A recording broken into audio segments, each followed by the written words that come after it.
Supreme court বলেছে এবারে vote দিতে না পারার অর্থ এই নয় যে আপনি আর ভোট দিতে পারবেন না, পরের বার আপনি ভোট দিতে পারবেন।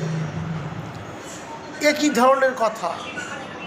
এসআইআর করে মানুষের এত হয়রানি, মানুষের মধ্যে এত আতঙ্ক, বাংলার মানুষ নাজেহাল, গরিব মানুষ কি করবে কি করবে না তাই নিয়ে অতিষ্ঠ।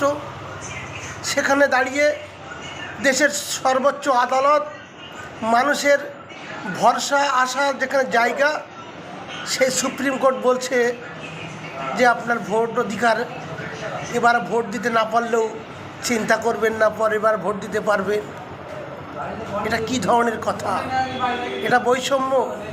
এটা বিজেপিকে জেতানোর চক্রান্ত চলছে বাংলায় নির্বাচন। তাই সকলে মিলে কি এই চিন্তা ভাবনা করেছে? তারা কি চাইছে তৃণমূলকে হারাবো? তাই সকলে মিলে ষড়যন্ত্র করে এই মানুষের ভোট ডিলিট করেছে, ভোটার লিস্ট থেকে কেটে বাদ দিয়েছে।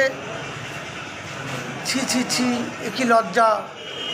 সারা পশ্চিমবঙ্গের মানুষ আজ দিশেহারা, যাদের নাম ভোটার লিস্টে নেই তাদের কি অবস্থা, তাদের মনের কি পরিস্থিতি। আর সুপ্রিম কোর্টের এই রায় মানুষকে অনেক বিভ্রান্ত করেছে, মানুষকে ভাবাচ্ছে।